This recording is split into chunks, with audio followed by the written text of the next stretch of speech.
Shalom, more praise to Yahweh Shem Yahshua, the blind to the Apostle GMS. This is another Allah coming at you in the video. And in this video, I want to be focusing on the book of Acts, the 18th chapter, and the 2nd verse. So let's get right to it. Alright. After these things, Paul departed from Athens and came to Corinth, and found a certain Jew named Aquila, born in Pontus, lately come from Italy, with his wife Priscilla, because that Claudius had commanded all Jews to depart from Rome, and came unto him. Now when you see something in parentheses, let's look that up, parentheses. Look at the word parentheses in Etzem online. It says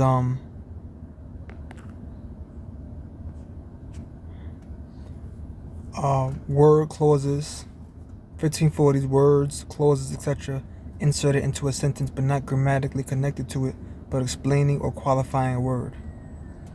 From French, parenthesis, 15th century, or directly from medieval Latin, parenthesis, addition of a letter to a syllable in the word. From Greek, parenthesis, literally a putting in beside. From parenthesini, putting us beside. Para beside, and in tethani, to put to place, so it means to put into place beside, or insert it into a sentence, not grammatically connected to it, but explaining or qualifying a word. So it's explaining or qualifying was written in that verse, Acts 18:2. As a matter of fact, this is from it says the use of parentheses. I'm gonna go right to the point. Bear me 1 second. Okay. The rule for parenthesis does not appear. Nope, not that. Bear me 1 second. I just saw it up here. Okay, yeah, the rule for parentheses does not appear to have changed from 1611 until now. A set of the parentheses is used whenever the translators identified a thought within a thought. So it's a thought within the thought. They're putting it beside to qualify what's written in Acts, the 2nd chapter. Let me explain, which goes back to the definition I just last gave through the Spirit on Adam Online. Let me give you an example. Acts 18:2. And found a certain Jew named Aquila, born in Pontus, lately come from Italy, with his wife Priscilla, because that Claudius had commanded all Jews to depart from Rome. So it's a thought within a thought, or it's a put in beside to qualify a word, or to qualify what's written in this chapter. In other words, it's a thought within a thought. It's telling you that the reason why they lately came from Italy, by telling you that what Claudius had commanded all Jews to depart from Rome. And it said lately come from Italy. You look at that word lately, it means recently. Strong's G 4373. Prosphatos. Prosphatos. Let's see. See that? Recently. Boom. There you go. It means recently. So that recently came from Italy. So let's go back.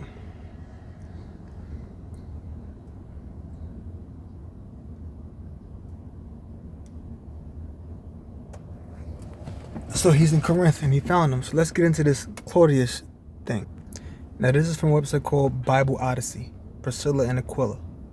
Ancient Corinth, which is in Greece. And we know Italy, what, is in Rome. Right? Or rather, Rome is in Italy. Priscilla and her, like Los Angeles, California. Rome, Italy. Los Angeles is in California, Rome is in Italy. Priscilla and her husband Aquila met the Apostle Paul when he came to Corinth in approximately 50 CE. Now, approximately means not accurate, but roughly, like around that time period.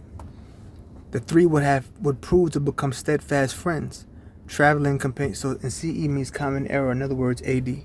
The three would prove to become steadfast friends, traveling companions, and ministry co-workers. But our story begins about a year earlier, when in 49 CE, according to Suetonius, Emperor Claudius expelled from Rome all Jews who followed Christus, likely a misspelling of Christ. Included in that number were Aquila and Priscilla, who traveled to Corinth and opened a leatherworks business. Acts 18:2. But when Paul met them, they were already followers of Yahushua. They later traveled with Paul to Ephesus and remained there to support the young church. While in Ephesus, Priscilla and Aquila instructed the gifted preacher Apollos more accurately about the gospel, particularly about baptism, Acts 18:26. Later, when Claudius's act was rescinded, they returned to Rome. And it gives you scriptures, Romans 16, verse 3-4. So let's look a little more history on that. Now this is from earlychristianwritings.com, and it says, information on Suetonius. Where's Suetonius? Let me get something brief on him real quick. Suetonius, born 69 CE, probably Rome, Italy, died after 122 CE. Was a Roman biographer and antiquarian, whose writings include De Veris Illustribus, concerning illustrious men. So he was a biographer, an antiquarian. Well, antiquarian or antiquity, that means like ancient or old. So that means he had to study history. He was a biographer. He wrote about people's lives. Because you know, an autobiography, auto means like self. Like an automatic door is a door that opens itself. An autobiography is a person that writes about their life themselves. So a biographer is a person that's writing about someone else. Because bio means living, like marine biology. Marine means water. Bio means living. Ology means the study of. So marine biology is the studying of living things in the water. So a biography is someone that's writing about a living person. So he wrote about people's lives. In the life of Claudius 25.4, we find a statement: as the Jews were making constant disturbances at the instigation of Christus, he expelled them from Rome. This is plausibly a reference to the expulsion of Jewish Christians from Rome. The author of Acts makes mention of this same expulsion, which occurred in 49 CE, according to the 5th century church father Orosius in Acts 18:2. There he, Paul, met a Jew named Aquila, and a native of Pontus, who had recently come from Italy with his wife, Priscilla, whose Claudius had ordered all the Jews to leave Rome. Aquila and Priscilla seem to have been converted prior to meeting Paul. Now, the reason why I wanted to look up when the Apostle Paul had met Priscilla and Aquila was because it said lately come from Italy. Lately means recent. I looked it up. Lately come from Italy, or recently have come from Italy. So if he met them approximately or roughly 50 CE or 50 AD, it makes sense because it says the expulsion happened in 49 CE, meaning the year before. So lately or recently they had came from Italy, because if Paul met them in 50 CE, they had lately or recently come from Italy because the expulsion happened a year earlier in 49 CE or 49 AD, okay? But regardless of whether it was 50 CE, 51 CE, it was around that time. So it said recently come from Italy because they had just came from Italy recently. So the Jews had to have been expelled not too long prior to Paul meeting them. However, it is also possible that the Jews were expelled from Rome for a different cause. Christus is a suitable Greek name, so they may have been agitated by the name of Christus in Rome. See, now they want to say, oh, well, maybe it could have been somebody else. But it says it's a suitable Greek name, which we know that Christus or Christ wasn't his actual name. His name was Yahushua. Or there may have been a different messianic pretender in Rome. It is difficult to say. Suetonius also makes mention of Nero's persecution in 16.2. Punishment by Nero was inflicted on the Christians, a class of men given to a new and mischievous superstition. So that would have had to have been talking about the Apostle Paul. I mean, talking about Yahushua. Okay? So if they're calling them, they said given to a new mischievous superstition, it's talking about a new belief. Remember the Apostle Paul said to the Epicureans and the Stoics, you are much superstitious. Why? Because of their beliefs. So it makes sense that the Christians will be said to have been given to a new mischievous superstition, because there was a new belief during that time, believing in Yahushua. And mischievous, they were called mischievous because they stirred up a lot of turmoil. Notably, unlike Tacitus, Suetonius does not associate this punishment with the fire that swept Rome. That's it on that. Now this is from Oxford Academic, right? The origins of superstition. Let's read about this here. The origins of superstition. describes practices of magic, prophecy, and divination in the ancient world, and the changing meaning of superstition through time. Throughout its long history, superstition has been a transactional concept with no fixed meaning of its own except in contrast to some other, more accepted worldview. So a superstition has become known to be something that's different from an accepted worldview. The origin, like for example, if you step on a crack, you break your mother's back. That's different from a worldview because who actually believes that? Like, you know what I mean? Who actually believes if you step on the crack, you'll break your mother's back? But that's superstition because it's a belief that's different from the worldview. The origin of the concept is found in ancient Greece in the 4th century BCE. For the next 2,000 years, superstition stood in contrast to the religious practices recommended by the elites. The word superstition has often been leveled at practices that even today we would consider magical or paranormal, and yet versions of most of these practices are still with us. So it says the origin of the concept is found in ancient Greece in the 4th century BCE. And for the next 2,000 years, superstition stood in contrast to the religious practices recommended by the elites. So a superstition is something that's different than what's recommended by the elites. The Apostle Paul called them superstition because though the Epicureans and Stoics was a belief system at that time, it was something that wasn't recommended by Yahweh Bashim Yahushua. So he's saying y'all are superstitious. But we know that superstition is something that's not recommended by the elites. Okay? Alright, Bible Odyssey again. Jews in Rome. Why were Jews forbidden from meeting in Roman synagogues in 41 CE?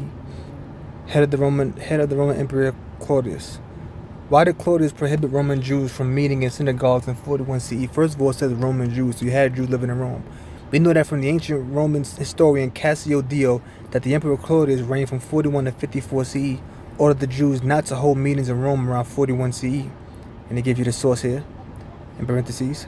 And yet Cassius does not explicitly reveal why Claudius would prohibit Roman Jews from meeting in synagogues. If we look at Claudius' letter to Alexandria, we see that he explicitly warns the Jews not to engage in certain activities, which if carried out would entice his wrath upon them. For example, he warns them not to agitate for more privileges than they formerly possessed, and not in the future to send out a separate embassy, and not to bring in or admit Jews who come down the river from Egypt or from Syria. So you had Jews coming from different places. Jews lived all over, Israelites. Or else he will by all means take advantage on them as fomenters of which is the general plague infecting the whole world. A fomenter is a person who incites or promotes especially public feelings of discontent. There you go. Agitator, bad hat, mischief maker, troublemaker, trouble, anarchist, demagogue, disruptor, dissident.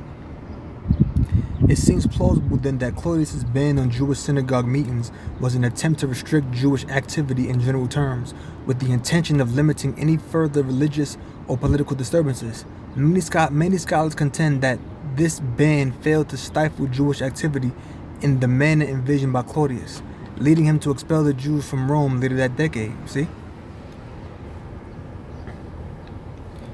This appears to be the event. So they're saying him banning them in 41 CE led to the expulsion of them years later. This appears to be the event referred to in Acts 18:2, which notes that Paul found a Jew named Aquila, a native of Pontus, who had recently come from Italy with his wife, Priscilla, because Claudius had ordered all Jews to leave Rome. Moreover, Suetonius, another Roman historian, wrote, since the Jews constantly made disturbances at the instigation of Christus, he expelled them from Rome. And it gives you the source here. And you click on that. Although scholars are not completely agreed on this point, it is likely that Christus' conflict involved disputes about Jesus or Yahushua. If the expulsion of Jews from Rome was indeed a result of Christian disturbances, the question remains, was the synagogue ban also a result of conflicts surrounding Yahushua within Jewish circles? Helga Borterman is one scholar who argues that both the ban and the expulsion were results of various disputes surrounding early Christians. Though the data available is limited, the book of Acts does present quite a bit of conflict between Paul and his Jewish contemporaries, suggesting that the construction is certainly possible. This reconstruction is certainly possible. I'm not going to read that. Now, were the believers in Yahushua causing disturbances? Let's see. Acts 17:1. And when they had passed through Amphipolis and in Apollonia, they came to Thessalonica, which was the synagogue of the Jews. And Paul, as his manner was, went in unto them, and 3 Sabbath days reasoned with them out of the scriptures, opening and alleging that Yahushua must needs have been suffered, and risen again from the dead, and that this Yahushua whom I preach unto you is the anointed. And some of them believed and consorted with Paul and Silas, and of the devout Greeks a great multitude, and of the chief women not a few. But the Jews which believed not, moved with envy, took unto them certain lewd fellows of the baser sort, and gathered a company, and set all the city on an uproar, and assaulted the house of Jason, and sought to bring them out to the people. And when they found them not, they drew Jason and certain brethren unto the rulers of the city, crying, These that have turned the world upside down are come thither also. See?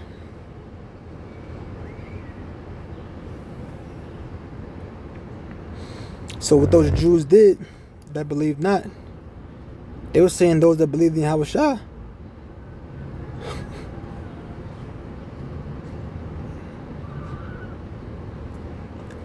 they went and said, these that turned the city upside down, man.